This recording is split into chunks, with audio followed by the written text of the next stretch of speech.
Hello అండి. ఈరోజు మనం 10వ తరగతి 2024-25 సంవత్సరానికి గాను మారిన కొత్త సిలబస్లో భూగోళము అలాగే పౌరశాస్త్రం పాలిటిక్స్ చూసాము. ఇప్పుడు ఎకనామిక్స్లో 3వ అధ్యాయం ద్రవ్యం మరియు పరపతి దీన్ని చూద్దాం. వినిమయ మాధ్యమంగా ద్రవ్య వినియోగం మన దైనందిన జీవితంలో చాలా పెద్ద భాగం. మీ చుట్టూ పరిశీలించండి. ఏ రోజులోనైనా డబ్బుతో కూడిన అనేక లావాదేవీలను సులభంగా మీరు గుర్తించగలరు. మీరు వీటి జాబితాను తయారు చేయగలరా? ఇలాంటి చాలా లావాదేవీల్లో డబ్బును వినియోగించి సరుకులు కొనడం, అమ్మటం జరుగుతోంది. ఈ లావాదేవీల్లో వీటన్నింటిలో సేవలు ద్రవ్యంతో వినిమయం చేస్తున్నారు. కొన్నింటికి ఇప్పుడు ద్రవ్యం వాస్తవంగా బదిలీ జరగకపోవచ్చు, కానీ తర్వాత ద్రవ్యం చెల్లిస్తామని హామీ ఇవ్వబడుతుంది. ద్రవ్య రూపంలోనే లావాదేవీలు ఎందుకు జరుగుతాయని మీరు ఎప్పుడైనా ఆలోచించారా? కారణం సులభం. డబ్బును కలిగి ఉన్న వ్యక్తి దానిని తాను కోరుకునే ఏదైనా వస్తువు లేదా సేవ రూపంలోకి సులభంగా మార్చుకోవచ్చు. అందువల్ల ప్రతి ఒక్కరూ డబ్బు రూపంలో చెల్లింపులను స్వీకరించడానికి ఇష్టపడతారు. ఆ తరువాత వారికి కావలసిన వస్తువుల కోసం డబ్బును వినిమయం చేస్తారు. బూట్ల తయారీదారుని విషయాన్నే తీసుకోండి. మార్కెట్లో బూట్లు అమ్మే గోధుమలు కొనుక్కోవాలనుకుంటున్నాడు. బూట్ల తయారీదారు మొదట డబ్బు కోసం ఉత్పత్తి చేసిన బూట్లను మార్పిడి చేస్తాడు. అంటే అతను తయారు చేసిన బూట్లను డబ్బులుగా మార్చుకుంటాడనమాట. ఆ డబ్బుతో తనకు కావలసిన గోధుమల కోసం వినిమయం చేస్తాడు. బూట్ల తయారీదారు డబ్బును ఉపయోగించకుండా నేరుగా గోధుమల కోసం బూట్లను వినిమయం చేయవలసి వస్తే అది ఎంత కష్టతరంగా ఉంటుందో ఊహించండి. అతను గోధుమలను విక్రయించడమే కాకుండా బదులుగా బూట్లు కొనాలనుకునే గోధుమను పండించే రైతు కోసం వెతకాలి. అంటే ఆ ఇద్దరు పరస్పరం వస్తువులను విక్రయించడానికి, కొనడానికి అంగీకరించాలి. దీనినే కోరికల పరస్పర సమన్వయం అంటారు. డబ్బు గినక లేనట్లయితే ఇప్పుడు మన మధ్యలో ఏ వస్తువు కొనాలన్నా అమ్మాలన్నా మనకి మధ్యలో డబ్బు అనేది లేకపోయినట్లయితే, నా దగ్గర చింతపండు మిరపకాయలు ఉన్నాయి, నాకు బియ్యం కావాలి, అప్పుడు నేనేం చేయాలి? ఆ బియ్యం అమ్మే రైతు ఎక్కడ ఉంటాడో ఎత్తుక్కోవాలి. అలాగే ఆ రైతుకి చింతపండు అవసరమూ లేదు. చింతపండు అవసరమైన ఆయనైతేనే కదా మనం చింతపండు ఇచ్చి ఆయన బియ్యాన్ని మనం తెచ్చుకోగలము. దీన్ని కోరికల పరస్పర సమన్వయం అంటారు. ఒక వ్యక్తి ఏమి విక్రయించాలని కోరుకుంటాడో దానిని వేరే వ్యక్తి కొనాలని కోరుకుంటాడు. ద్రవ్యాన్ని ఉపయోగించకుండా వస్తువును నేరుగా మార్పిడి చేస్తే వస్తు మార్పిడి వ్యవస్థలో కోరికల ద్వంద్వ యాదృచ్ఛికత ఒక ముఖ్యమైన లక్షణం. వస్తు మార్పిడి వ్యవస్థలో ముఖ్యమైన లక్షణం ఏమిటి? ద్వంద్వ యాదృచ్ఛికత. మనం అమ్మాలనుకున్నదే ఎదుటి వ్యక్తికి కూడా కావాలి, అప్పుడే అతను దాన్ని తీసుకోగలడు. ఇది ద్వంద్వ యాదృచ్ఛికత.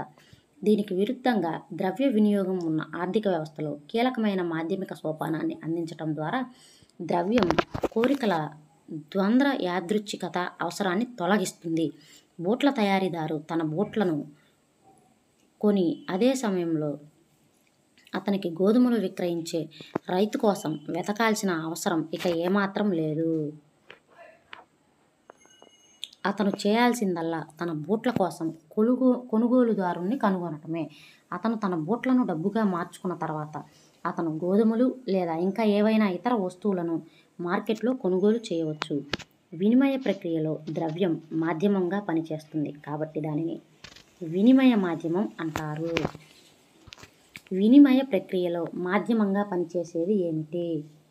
చూడండి, వినిమయ ప్రక్రియలో మాధ్యమంగా పనిచేసేది ఏమిటి? ద్రవ్యం. వినిమయ మాధ్యమం ఏమిటి? ద్రవ్యం. వినిమయ ప్రక్రియలో ద్రవ్యాన్ని ఏ మాధ్యమంగా పిలుస్తారు? వినిమయ మాధ్యమంగా పిలుస్తారు. ద్రవ్యం యొక్క ఆధునిక రూపాలు. ద్రవ్యం అనేది లావాదేవీలలో వినిమయ మాధ్యమంగా పనిచేయగలదని మనం చూసాం. నాణేలను ప్రవేశపెట్టడానికి ముందు వివిధ రకాల వస్తువులను ద్రవ్యంగా ఉపయోగించారు. ఉదాహరణకు చాలా కాలం నుండి భారతీయులు ధాన్యాలు మరియు పశువులను ద్రవ్యంగా ధాన్యాలు మరియు పశువులను ద్రవ్యంగా ఉపయోగించారు. ఆ తర్వాత లోహపు నాణేల వినియోగం వచ్చింది.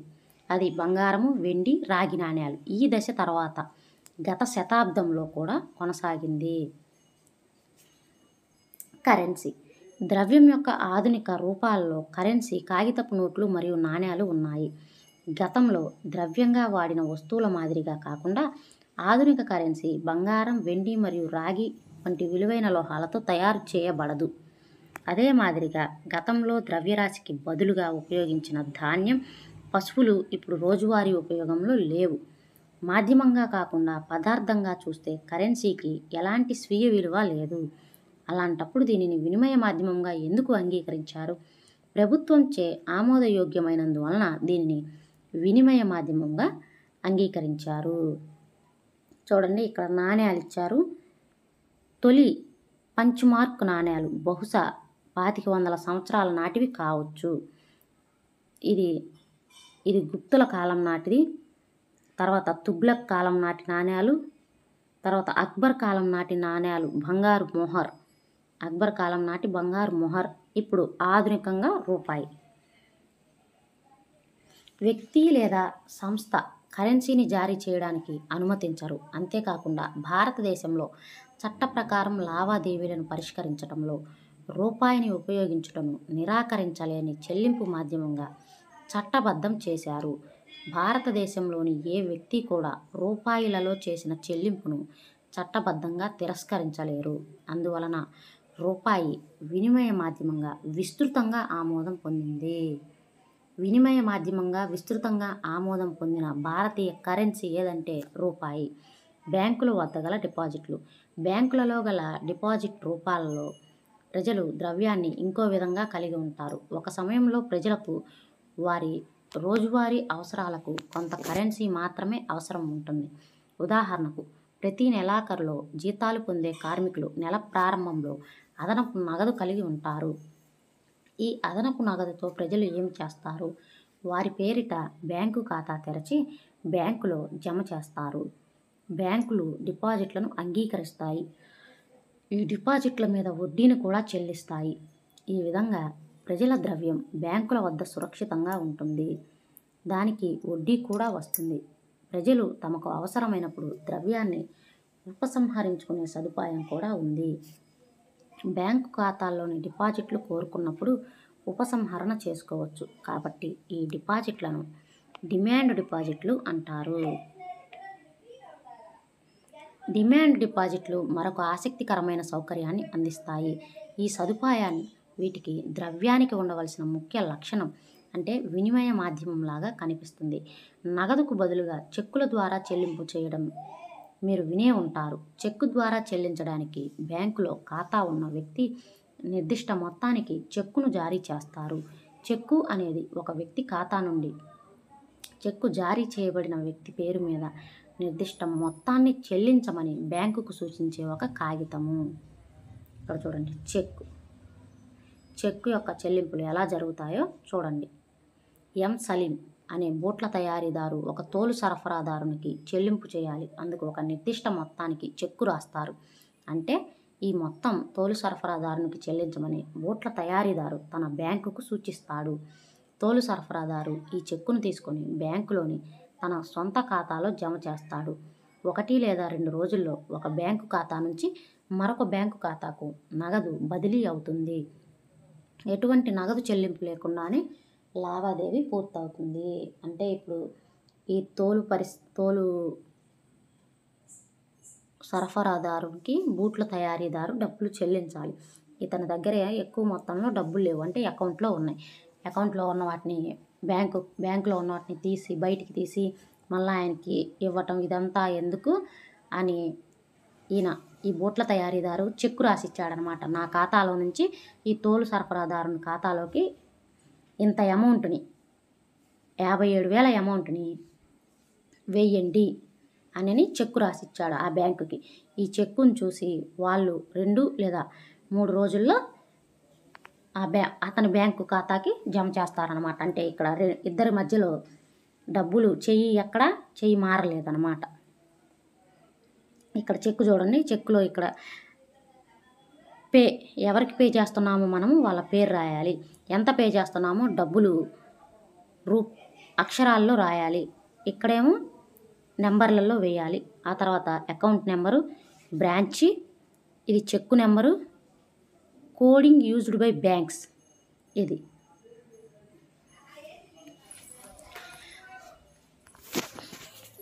అందువల్ల డిమాండ్ డిపాజిట్ల ద్రవ్యం యొక్క ముఖ్యమైన లక్షణాలు కనబరచటం మనం చూస్తాము. డిమాండ్ డిపాజిట్ల మీద చెక్కులను జారీ చేసే సౌలభ్యం ఉండటం వలన నగదును ఉపయోగించకుండా నేరుగా చెల్లింపులు చేయవచ్చు. డిమాండ్ డిపాజిట్లు చెల్లింపు సాధనంగా విస్తృతంగా ఆమోదం పొందినందున కరెన్సీతో పాటు అవి ఆధునిక ఆర్థిక వ్యవస్థలో ద్రవ్యంగా పరిగణించబడుతున్నాయి. ఇక్కడ బ్యాంకులు పోషించే పాత్రను మీరు గుర్తుంచుకోవాలి. అయితే బ్యాంకులకు డిపాజిట్లు ఉండవు. ఆ డిమాండ్ డిపాజిట్ల మీద చెక్కుల ద్వారా ఎటువంటి చెల్లింపులు ఉండవు. ద్రవ్యం యొక్క ఆధునిక రూపాలు కరెన్సీ మరియు డిపాజిట్లు ఆధునిక బ్యాంకింగ్ వ్యవస్థ యొక్క పనితీరులో దగ్గర సంబంధాన్ని కలిగి ఉంటుంది.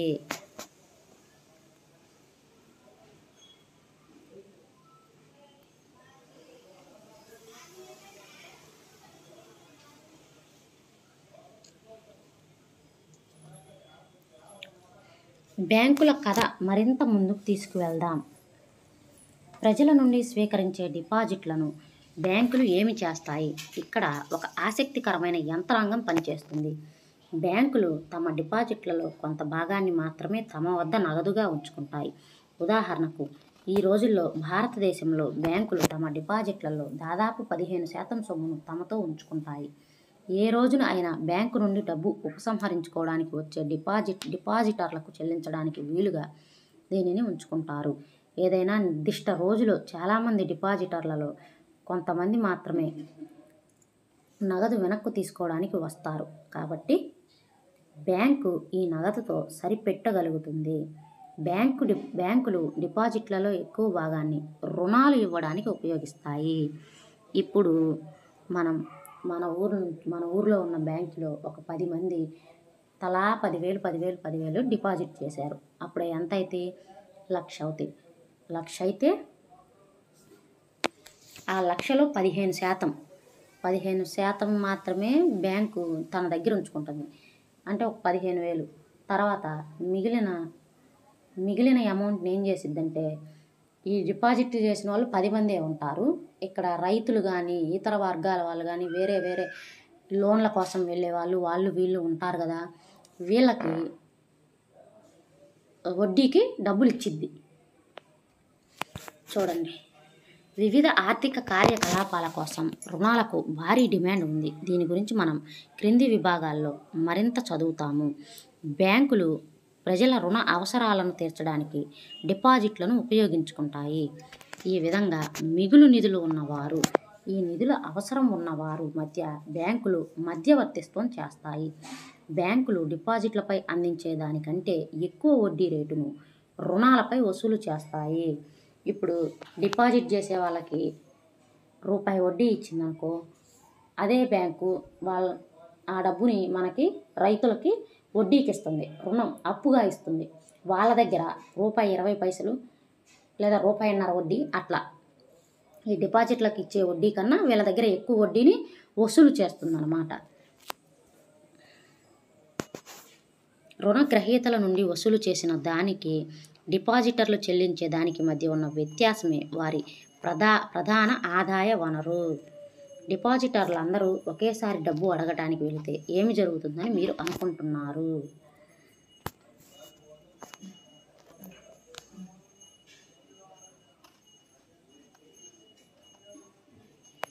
ఇక్కడ చూడండి, బ్యాంక్ గురించి క్లియర్గా ఇచ్చాడు.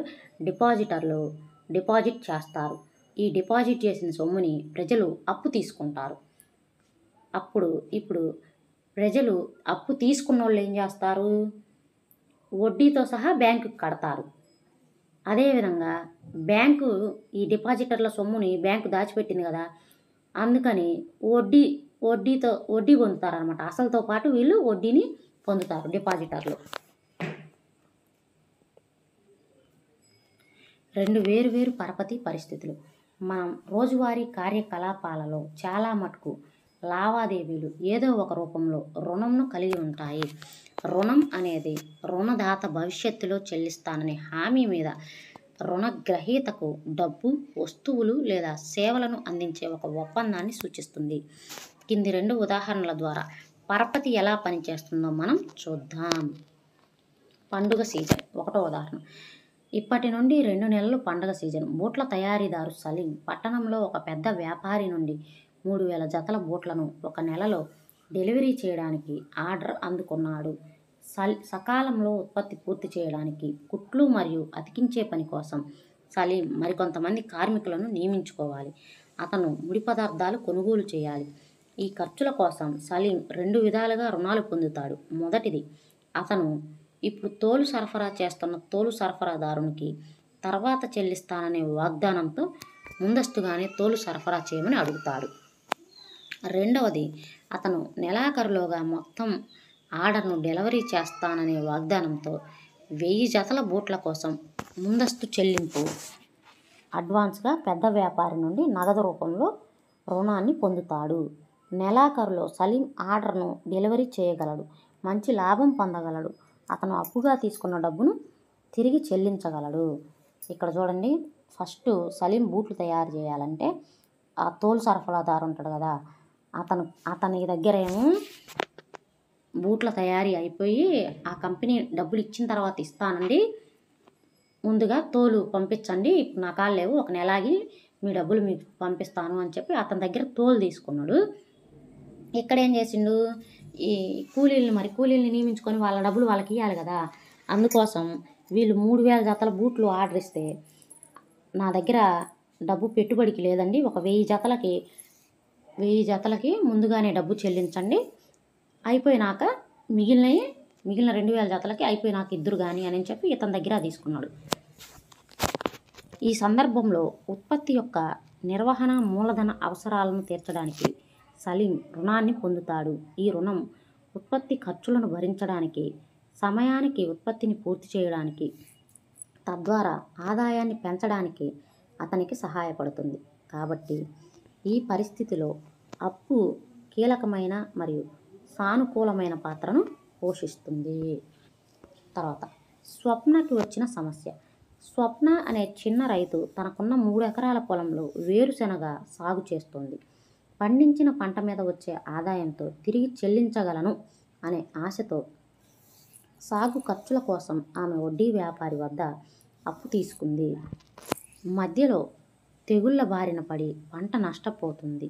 స్వప్న తన పంటలకు ఖరీదైన క్రిమి సంహారక మందులను పిచికారీ చేసినప్పటికీ దానివల్ల పెద్దగా ఉపయోగం లేదు. ఆమె వడ్డీ వ్యాపారికి తిరిగి చెల్లించలేకపోతుంది. ఆ సంవత్సరాంతానికి అప్పు పెద్ద మొత్తంలో పెరుగుతుంది.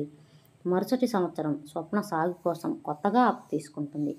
ఈ ఏడాది దిగుబడి సాధారణంగా ఉంది, కానీ ఆ సంపాదన పాత రుణాన్ని తీర్చడానికి సరిపోలేదు. ఆమె అప్పుల్లో చిక్కుకుంది. అప్పు తీర్చుకునేందుకు భూమిలో కొంత భాగాన్ని ఆమె అమ్ముకోవాల్సి వచ్చింది. చూడండి, గ్రామీణ ప్రాంతాల్లో పంట పండించుకోవడం కోసం ప్రధానంగా అప్పు అవసరం ఉంటుంది. పంట ఉత్పత్తిలో విత్తనాలు, ఎరువులు, పురుగుమందులు, నీరు, విద్యుత్తు, పరికరాల మరమ్మతులు మొదలైన వాటివి చెప్పుకోదగిన ఖర్చులుగా ఉంటాయి. రైతులు ఈ వస్తువులను కొనుగోలు చేసే సమయానికి మరియు వారు పంటను విక్రయించే సమయానికి మధ్య కనీసం 3 నుండి 4 నెలల వ్యవధి ఉంటుంది. సాధారణంగా రైతులు పంటకాలం ప్రారంభంలో పంట రుణాలు తీసుకొని పంట కోత తర్వాత తిరిగి అప్పు చెల్లిస్తారు. అప్పు తిరిగి చెల్లించడం అనేది ప్రధాన వ్యవసాయం ద్వారా వచ్చే ఆదాయంపై ఆధారపడి ఉంటుంది. స్వప్న విషయంలో పంట విఫలం కావడంతో అప్పు తిరిగి చెల్లించడం సాధ్యం కాలేదు. అప్పు తీర్చేందుకు భూమిలో కొంత భాగాన్ని అమ్మవలసి వచ్చింది. తన సంపాదనను మెరుగుపరుచుకోవడానికి సహాయపడకపోగా అప్పు ఆమెను దిగజార్చింది. దీనిని అప్పుల ఊబి అని పిలుస్తారు. ఈ సందర్భంలో అప్పు నుంచి బయటికి రావడానికి చాలా కష్టతరమైన స్థితిలో రుణగ్రహీతను నెట్టివేస్తుంది. అప్పు నుంచి బయటికి రాలేని స్థితిలోకి రుణగ్రహీతలను నెట్టివేస్తుంది. ఒక సందర్భంలో అప్పు ఆదాయాన్ని పెంచడానికి సహాయపడుతుంది. అందువల్ల వ్యక్తి మునుపటి కంటే మెరుగ్గా ఉంటాడు. మరొక సందర్భంలో పంట వైఫల్యం కారణంగా అప్పు వ్యక్తిని అప్పుల ఊబిలోకి నెట్టివేస్తుంది. ఆమె అప్పు తీసుకోవడానికి తన భూమిలో కొంత భాగాన్ని అమ్మాలి. అప్పు తీర్చుకోవడానికి ఆమె పరిస్థితి మునుపటి కంటే చాలా అధ్వానంగా ఉందని స్పష్టమవుతుంది. రుణం ఉపయోగకరమా కాదా అనేది పరిస్థితిలో ఉన్న నష్ట భయం మీద, నష్టం జరిగితే ఏదైనా సహాయం అందుతుందా లేదా అనే దాని మీద ఆధారపడి ఉంటుంది. పరపతి నిబంధనలు. తిరిగి చెల్లించాల్సిన అసలుతో పాటు రుణదాతకు చెల్లించాల్సిన వడ్డీ రేటును ప్రతి రుణ ఒప్పందం నిర్దేశిస్తుంది. దీనితో పాటు రుణదాతలు రుణాలను ఇచ్చేందుకు పూచీకత్తులు కూడా కోరవచ్చు. పూచీకత్తు అనేది రుణగ్రహీత కలిగి ఉన్న ఆస్తి, భూమి, భవనం, వాహనం, పశువులు, బ్యాంకుల్లో డిపాజిట్లు అప్పు తిరిగి చెల్లించే వరకు రుణదాత వద్ద దీనిని హామీగా ఉంచవలసి ఉంటుంది. రుణగ్రహీత అప్పుని తిరిగి చెల్లించడంలో విఫలమైతే పూచీకత్తుగా పెట్టిన ఆస్తిని విక్రయించే హక్కు రుణదాతకు ఉంటుంది. భూమి దస్తావేజులు, బ్యాంకుల్లో డిపాజిట్లు, పశువులు వంటివి అప్పు తీసుకోవడానికి పూచీకత్తుగా ఉపయోగించే కొన్ని సాధారణ ఉదాహరణలు.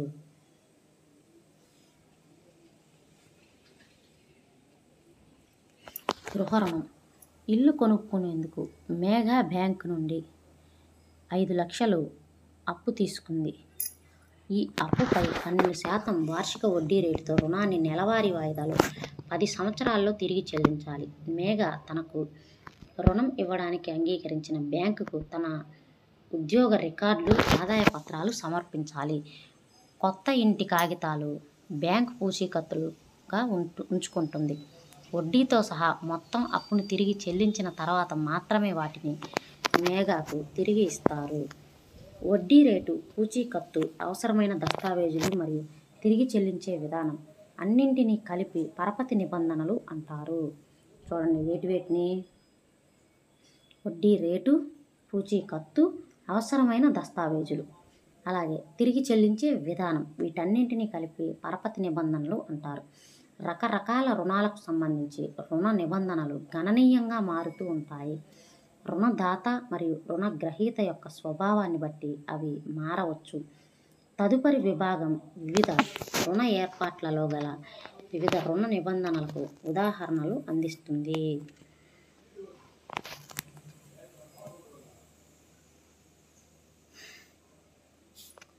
రుణదాతలు అప్పు ఇచ్చేటప్పుడు పూచీకత్తులు ఎందుకు అడుగుతారు? ఎందుకంటే వాటి కోసమైనా భయంతో కడతారని. లేకపోతే ఆ అప్పు ఇవ్వలేదనుకోండి, పాపం వీళ్ళు అన్యాయం అయిపోతారు కదా, అందుకని.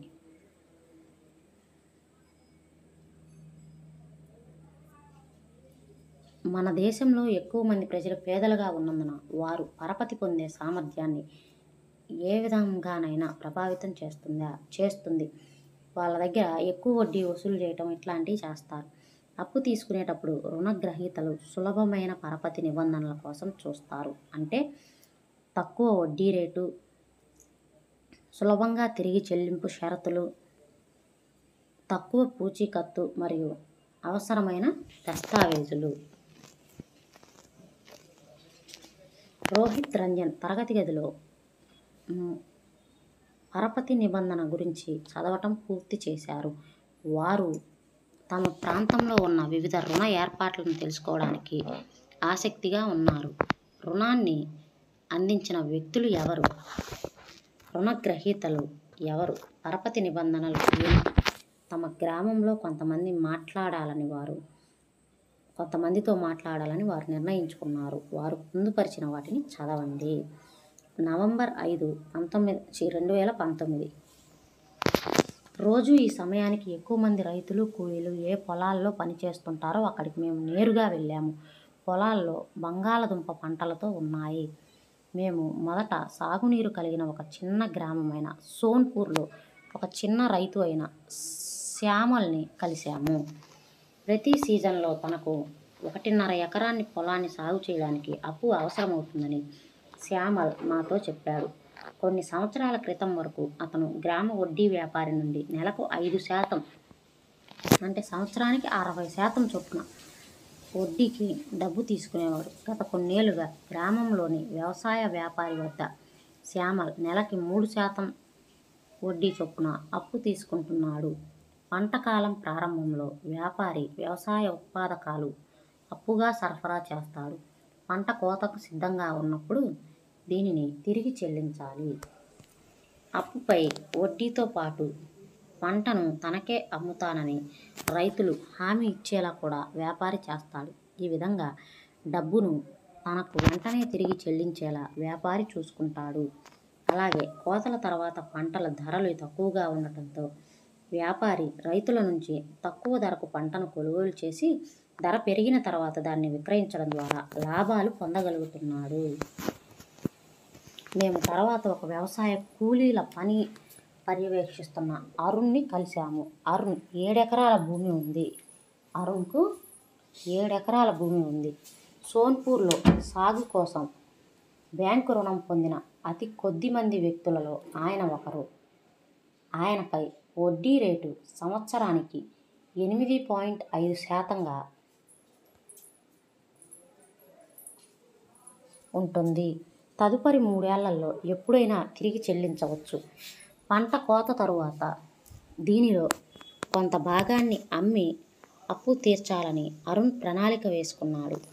మిగిలిన బంగాళదుంపను శీతల గిడ్డంగుల్లో నిల్వ చేసి శీతల గిడ్డంగులు ఇచ్చిన రసీదుపై బ్యాంకు నుండి కొత్త రుణం కోసం దరఖాస్తు చేసుకోవాలని అతను అనుకున్నాడు. తమ వద్ద పంట రుణం తీసుకున్న రైతులకు బ్యాంకు ఈ సౌకర్యాన్ని కల్పిస్తుంది. రమ పక్క పొలంలో పనిచేస్తున్నది. ఆమె వ్యవసాయ కూలీగా పనిచేస్తుంది. సంవత్సరంలో చాలా నెలలు రమకు పని లేని రోజులు ఉంటాయి. అప్పుడు రోజువారీ ఖర్చులకు గాను ఆమె అప్పు అవసరం, ఆకస్మిక అనారోగ్యాలు లేదా కుటుంబంలో జరిగే వేడుకలకు అయ్యే ఖర్చును కూడా ఆమె అప్పు ద్వారానే తీర్చుకునేది. అప్పు కోసం సోన్పూర్లో మధ్య తరహా భూ యజమాని అయిన తన యజమానిపై రమ ఆధారపడవలసి వస్తుంది. భూ యజమాని నెలకు 5% వడ్డీ రేటును వసూలు చేస్తాడు. రమ భూ యజమాని దగ్గర పనిచేసి డబ్బు తిరిగి చెల్లిస్తుంది. చాలాసార్లు రమ మునుపటి రుణం తిరిగి చెల్లించకముందే కొత్తగా అప్పు తీసుకోవలసి వచ్చేది. ప్రస్తుతం ఆమె భూ యజమానికి 5,000 బకాయి పడింది. భూ యజమాని ఎలాంటి వాడైనా అవసరమైనప్పుడు అతని నుండి అప్పు పొందవచ్చు కనుక ఆమె అతని దగ్గర పనిచేస్తూనే ఉంది. సోన్పూర్లో భూమి లేని ప్రజలు రుణం అందించే ఏకైక ఆధారం భూ యజమానులు అని రమ మాకు చెప్పింది. సహకార సంఘాల నుంచి రుణాలు. బ్యాంకులతో పాటు గ్రామీణ ప్రాంతాల్లో చౌకగా రుణాలు అందించే ఇతర ప్రధాన వనరులుగా సహకార సంఘాలు లేదా సహకార సంస్థలు చెప్పవచ్చు. సహకార సంఘంలో సభ్యులు కొన్ని ప్రాంతాల్లో సంఘం కోసం తమ వనరులను సమీకరించుకుంటారు.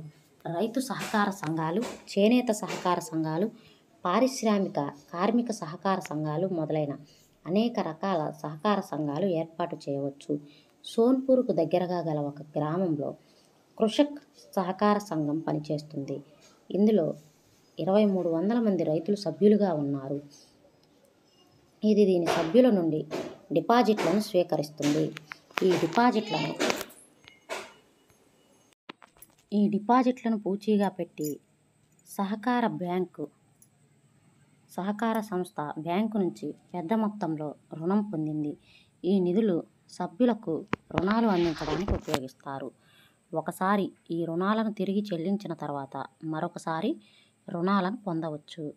వ్యవసాయ పనిముట్ల కొనుగోలు కోసం, సాగు మరియు వ్యవసాయ వాణిజ్యం కోసం చేపల పెంపకం కోసం, గృహ నిర్మాణానికి మరియు వివిధ రకాల ఖర్చుల కోసం కృషక్ సహకార సంస్థ రుణాలను అందిస్తుంది. మనం ఇప్పుడు వీటిని పరిష్కరిద్దాం. సోన్పూర్లోని వివిధ రకాల పరపతి వనరుల జాబితాను తయారు చేయండి. పైన పేర్కొన్న పేరాలో సోన్పూర్ పరపతి యొక్క వివిధ ఉపయోగాలను గుర్తించి వాటి కింద గీత గీయండి. సోన్పూర్లో చిన్న రైతు, మధ్య తరహా రైతు మరియు భూమి లేని వ్యవసాయ కార్మికునికి సంబంధించి పరపతి నిబంధనలను సరిపోల్చండి. శ్యామల్తో పోలిస్తే అరుణ్కు సాగు ద్వారా ఎక్కువ ఆదాయం ఎందుకు వస్తుంది? సోన్పూర్లో ప్రతి ఒక్కరూ తక్కువ ధరకు రుణాలు పొందగలరా? రుణం పొందగలిగిన వ్యక్తులు ఎవరు? సరైన సమాధానాన్ని టిక్ చేయండి. సంవత్సరాలుగా రమ అప్పు పెరుగుతుంది. సోన్పూర్లో బ్యాంకు లోన్ తీసుకున్న కొద్ది వ్యక్తుల్లో అరుణ్ ఒకరు. ఎందుకంటే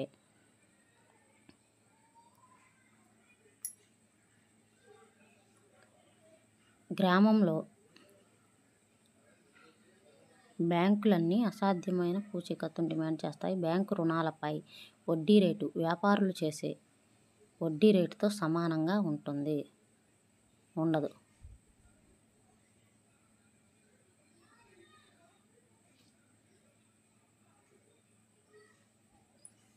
ఎందుకంటే గ్రామంలో ఉన్న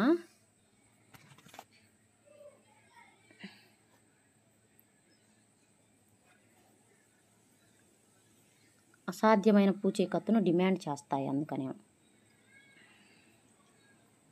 మీ ప్రాంతంలో ఉన్న పరపతి ఏర్పాట్లను తెలుసుకోవడానికి కొంతమందితో మాట్లాడండి. మీ సంభాషణను నమోదు చేయండి.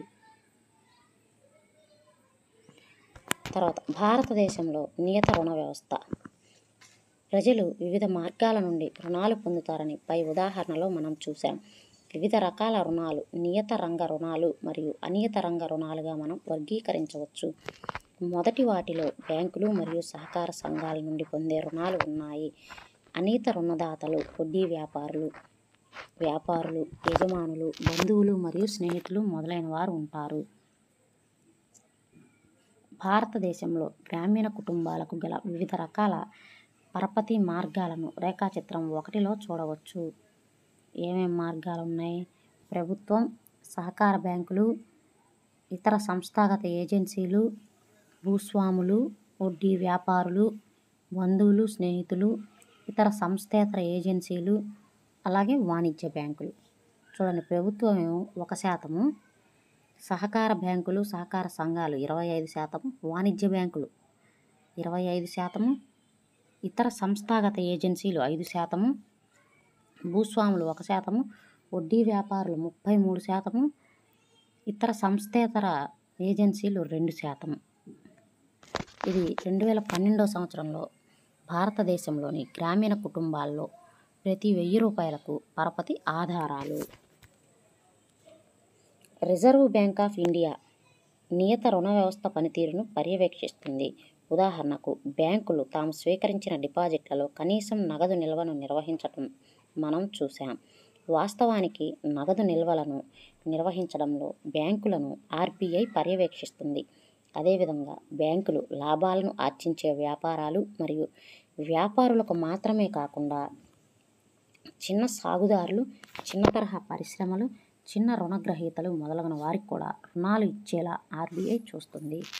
ఎవరికి ఏ వడ్డీ రేటుతో ఎంత రుణం ఇస్తున్నాయి అనే సమాచారాన్ని బ్యాంకులు నియమిత కాలానికి ఆర్బీఐకి సమర్పించాలి. అనియత రంగంలో రుణదాతలు రుణ కార్యకలాపాలను పర్యవేక్షించే సంస్థ ఏదీ లేదు. వారు తాము ఎంచుకున్న వడ్డీ రేటుకు రుణం ఇవ్వవచ్చు. తమ సొమ్మును తిరిగి పొందేందుకు అసమంజసమైన మార్గాలు ఉపయోగించకుండా వారిని అడ్డుకునేవారే లేరు. నియత రుణదాతలతో పోలిస్తే అనియత రుణదాతలు రుణాలపై చాలా ఎక్కువ వడ్డీని వసూలు చేస్తారు. అందువలన అనియత రుణాలు రుణగ్రహీతకు అయ్యే ఖర్చు చాలా ఎక్కువగా ఉంటుంది. అప్పు తీసుకోవడానికి అధిక వ్యయం అంటే రుణగ్రహీతల సంపాదనలో ఎక్కువ భాగం అప్పు తిరిగి చెల్లించడానికి ఉపయోగిస్తారని అర్థం. అందువల్ల రుణగ్రహీతలకు అతి తక్కువ ఆదాయం మాత్రమే మిగులుతుంది. కొన్ని సందర్భాల్లో అప్పు తీసుకోవడానికి అధిక వడ్డీ రేటు అంటే తిరిగి చెల్లించాల్సిన మొత్తం రుణగ్రహీత ఆదాయం కంటే ఎక్కువగా ఉండే అవకాశం ఉంది. ఇది అప్పు పెరగడానికి, అప్పుల ఊబికి దారితీయవచ్చు. అలాగే రుణం తీసుకోవడం ద్వారా వ్యాపారాన్ని ప్రారంభించాలనుకునే వ్యక్తులు రుణం తీసుకోవడానికి అయ్యే అధిక వ్యయం కారణంగా రుణాన్ని తీసుకోకపోవచ్చు. ఈ కారణం వల్ల బ్యాంకులు, సహకార సంఘాలు ఎక్కువ రుణాలు ఇవ్వాలి. ఇది అధిక ఆదాయానికి దారితీస్తుంది. అప్పుడు చాలామంది ప్రజలు వివిధ అవసరాల కోసం చౌకగా రుణాలు తీసుకోవచ్చు. వారు పంటలు పండించవచ్చు, వ్యాపారం చేయవచ్చు, చిన్న తరహా పరిశ్రమలను స్థాపించవచ్చు. వారు కొత్త పరిశ్రమలు లేదా వస్తువులు వ్యాపారం చేయవచ్చు. దేశాభివృద్ధికి చౌకైన మరియు భారంగా మారని పరపతి కీలకమైనది. చూడండి, దేశ అభివృద్ధికి చౌకైన అలాగే భారంగా మారని పరపతి కీలకమైనది. నియత మరియు అనియత రుణాలు. ఎవరు వేటిని పొందుతారు? పట్టణ ప్రాంతాల్లో ప్రజలకు అవసరమైన నియత, అనియత రుణ వనరుల ప్రాముఖ్యం రేఖాచిత్రం 2 చూపుతుంది. చూద్దాం. ముందు రేఖాచిత్రం చూసి తర్వాత చదువుదాం. ఈ పేద కుటుంబాలు 85-15, కొంత ఆస్తి ఉన్న కుటుంబాలు 53-47, బాగా ఉన్న కుటుంబాలు 72-28, ధనిక కుటుంబాలు 90-10. ఇది చూడండి, నీలం రంగు అనియత రంగం నుండి పొందిన రుణాల శాతం, ఊదా రంగు నియత రంగం నుండి పొందిన రుణాల శాతం. పేద కుటుంబాల్లో 85% మంది అనియత రంగం నుంచి రుణాన్ని పొందుతారు, 15% మాత్రమే నియత రంగం నుంచి పొందుతారు. కొంత ఆస్తి ఉన్న కుటుంబాలు 53% అనియత రంగం, 47% నియత రంగం. అలాగే బాగా ఉన్న కుటుంబాలు 72% మంది నియత రంగం, 28% మంది అనియత రంగం. అలాగే ధనిక కుటుంబాల్లో 90% మంది నియత రంగం, 10% మంది మాత్రమే అనియత రంగం నుంచి రుణాలను పొందుతారు. చిత్రంలో చూపిన విధంగా పేద నుండి ధనికుల వరకు 4 గ్రూపులుగా ప్రజలను విభజించారు. పట్టణ ప్రాంతాల్లో పేద కుటుంబాలు తీసుకున్న రుణాల్లో 85% అనియత మార్గాల నుంచి వచ్చినవే. ధనిక కుటుంబాలతో పోల్చండి. మీరు ఏమి కనుగొన్నారు? వారి రుణాల్లో 10% మాత్రమే అనియత మార్గాల నుండి ఉంటే 90% నియత మార్గాల నుండి ఉన్నాయి. గ్రామీణ ప్రాంతాల్లో కూడా ఇదే పద్ధతి కనిపిస్తుంది. ధనిక కుటుంబాలు నియత రుణదాతల నుండి చౌకగా అప్పు పొందుతుండగా, పేద కుటుంబాలు మాత్రం అప్పు కోసం పెద్ద మొత్తంలో డబ్బులు వెచ్చించాల్సి వస్తుంది. ఇవన్నీ దేనిని సూచిస్తున్నాయి? మొదటిది, ఇప్పటికీ గ్రామీణ ప్రజలు మొత్తం రుణ అవసరాల్లో సగం మాత్రమే నియత రంగం తీరుస్తున్నది. మిగిలిన రుణ అవసరాలు అనియత మార్గాల నుండి తీర్చబడుతున్నాయి. అనియత రుణదాతల నుండి పొందే చాలా రుణాలు చాలా ఎక్కువ వడ్డీ రేటును కలిగి ఉంటాయి. ఇవి రుణగ్రహీతల ఆదాయాన్ని పెంచడానికి చాలా తక్కువ తోడ్పడతాయి. అందువల్ల బ్యాంకులు మరియు సహకార సంస్థలు ప్రత్యేకించి గ్రామీణ ప్రాంతాల్లో తమ రుణాలను పెంచడం అవసరం. తద్వారా అనియత రుణ వనరులపై ఆధారపడటం తగ్గుతుంది. రెండవది, నియత రంగ రుణాలు విస్తరించాల్సిన అవసరం ఉన్నప్పటికీ ప్రతి ఒక్కరూ ఈ రుణాలను పొందడం కూడా అవసరం. ప్రస్తుతం ధనిక కుటుంబాలు నియత రంగం ద్వారా రుణాలను పొందుతున్నాయి. అయితే పేదలు అనియత రంగ వనరులపై ఆధారపడవలసి ఉంటుంది. నియత రుణాలు పంపిణీ మరింత సమానత్వంతో జరపటం అవసరం. అప్పుడు పేదలు చౌక రుణాల నుండి లాభం పొందగలరు.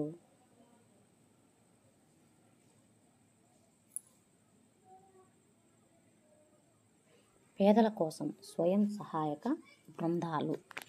పేద కుటుంబాలు ఇప్పటికీ అనియత రుణ మార్గాలపై ఆధారపడి ఉన్నాయని మునుపటి విభాగంలో మనం చూసాం. ఎందుకు అలా జరుగుతుంది? గ్రామీణ భారతదేశంలో బ్యాంకులు అన్ని చోట్ల లేవు. అవి ఉన్నప్పటికీ అనియత మార్గాల నుండి రుణం తీసుకోవడం కంటే బ్యాంకు నుండి రుణం పొందడం చాలా కష్టం.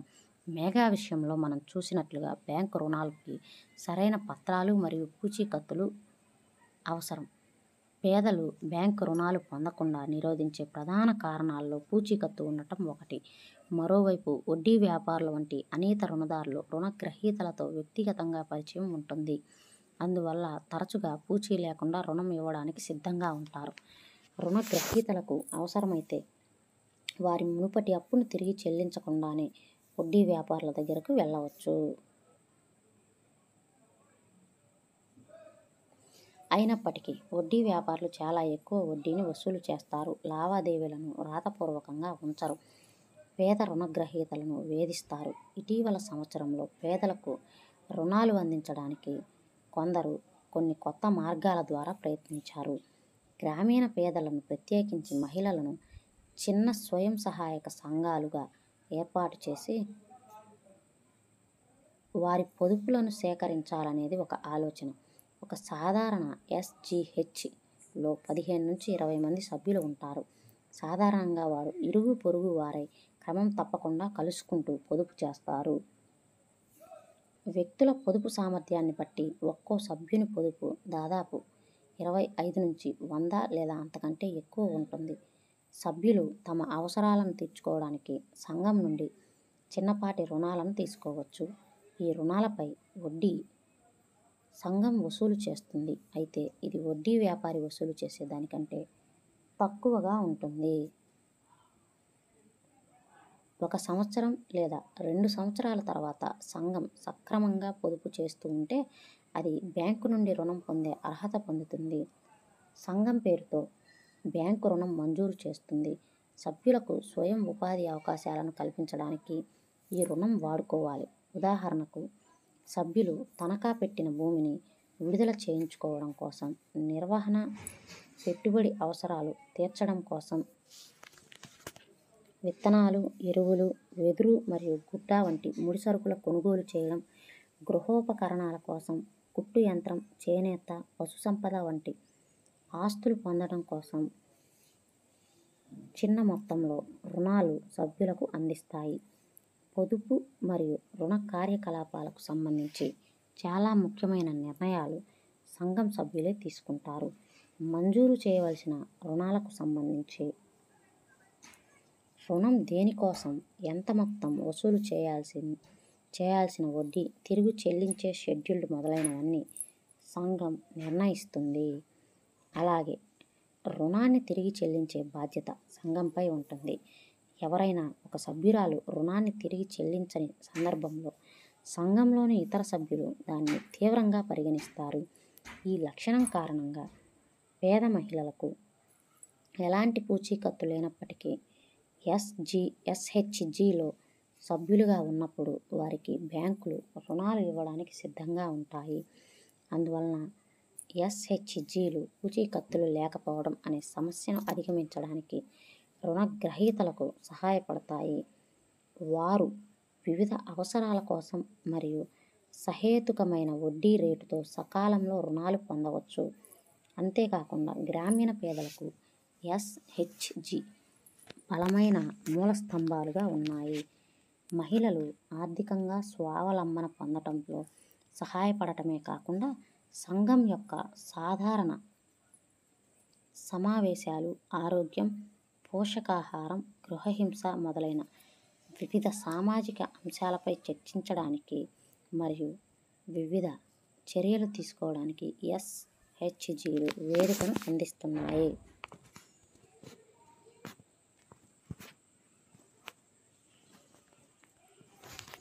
బంగ్లాదేశ్ గ్రామీణ బ్యాంకు సహేతుకమైన వడ్డీ శాతానికి పేదల రుణ అవసరాలు తీర్చాల్సిన అతిపెద్ద విజయగాథల్లో ఒకటి బంగ్లాదేశ్ గ్రామీణ బ్యాంకును చెప్పవచ్చు. 1970లో ఒక చిన్న ప్రాజెక్టుగా ప్రారంభమైన గ్రామీణ బ్యాంక్ 2018లో బంగ్లాదేశ్ అంతా విస్తరించి ఉన్న సుమారు 81,600 గ్రామాల్లో 9 మిలియన్లకు పైగా సభ్యులను కలిగి ఉంది. రుణగ్రహీతలందరూ దాదాపు మహిళలు, సమాజంలో పేద వర్గాలకు చెందినవారు. ఈ రుణగ్రహీతలైన పేద మహిళలకు నమ్మదగ్గ రుణాల గ్రహీతలు మాత్రమే కాదు, వారు తక్కువ ఆదాయాన్ని సృష్టించే వివిధ రకాల కార్యకలాపాలను విజయవంతంగా ప్రారంభించి నడపగలమని నిరూపించారు. చూడండి, సరైన సహేతుకమైన నిబంధనలు మరియు షరతులపై పేద ప్రజలకు రుణాన్ని అందించగలిగితే ఈ మిలియన్ల మంది చిన్న వ్యక్తులు వారి మిలియన్ల కొద్ది చిన్న లక్ష్యాలతో కలిసి అతి పెద్ద అభివృద్ధి అద్భుతాన్ని సృష్టించగలదు. ప్రొఫెసర్ మహమ్మద్ యూనస్ గ్రామీణ బ్యాంక్ వ్యవస్థాపకుడు మరియు 2006 నోబెల్ శాంతి బహుమతి గ్రహీత. బంగ్లాదేశ్ గ్రామీణ బ్యాంక్ వ్యవస్థాపకుడు ప్రొఫెసర్ మహమ్మద్ యూనస్. ఈయనకి ఏ సంవత్సరం నోబెల్ శాంతి బహుమతి లభించిందంటే 2006లో. క్లుప్తంగా ద్రవ్యం యొక్క ఆధునిక రూపాలు ఏమిటి, అవి బ్యాంకింగ్ వ్యవస్థతో ఎలా అనుసంధానించబడి ఉన్నాయి అనే విషయాలు మనం ఈ అధ్యాయంలో పరిశీలించాం. బ్యాంకులలో తమ డబ్బును ఉంచి డిపాజిటర్లు ఒకవైపు ఉండగా మరొక వైపు బ్యాంకుల నుండి రుణాలు తీసుకునేవారు ఉన్నారు. ఆర్థిక కార్యకలాపాలకు పరపతి లేని అప్పు అవసరం. మనం చూసినట్లుగా రుణం సానుకూల ప్రభావాన్ని చూపుతుంది లేదా కొన్ని సందర్భాల్లో రుణగ్రహీత పరిస్థితిని మరింత దిగజారుస్తుంది. వివిధ మార్గాల నుండి రుణం లభిస్తుంది. ఇవి నియత మార్గాలు లేదా అనియత మార్గాలు కావచ్చు. నియత అనియత రుణదాతల మధ్య పరపతి నిబంధనలు గణనీయంగా మారుతూ ఉంటాయి. ప్రస్తుతం ధనిక కుటుంబాలు నియత మార్గాల నుండి రుణాలను అందుకుంటున్నాయి. అయితే పేదలు అనియత మార్గాలపై ఆధారపడవలసి ఉంది. మొత్తం నియత రంగ రుణాలు పెరగటం చాలా అవసరం. దీని వలన అధిక భారాన్ని మోపే అనియత రుణాలపై ఆధారపడటం తగ్గుతుంది. అలాగే బ్యాంకులు, సహకార సంఘాలు మొదలగున వాటి నుంచి తీసుకునే నియత రంగ రుణాలలో పేదలు చాలా ఎక్కువ వాటా పొందాలి. ఈ రెండు చర్యలు అభివృద్ధికి ముఖ్యమైనవి.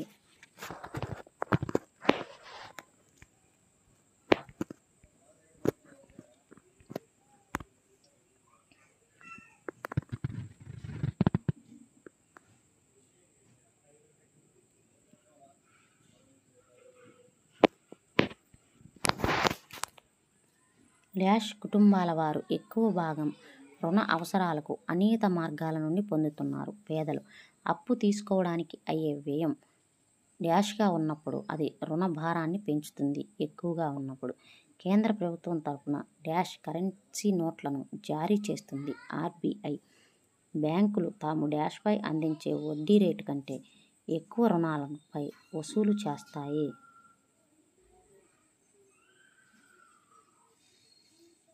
డిపాజిట్లపై అందించే వడ్డీ రేటు కంటే ఎక్కువ రుణాలపై వసూలు చేస్తాయి.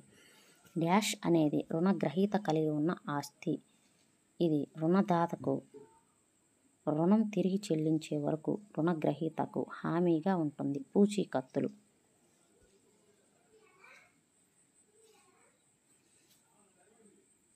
ఎస్హెచ్జిలో పొదుపు మరియు రుణ కార్యకలాపాలకు సంబంధించి చాలా నిర్ణయాలు వీళ్ళు తీసుకుంటారు. సభ్యులు నియత రుణ వనరుల భాగం కానిది యజమానులు.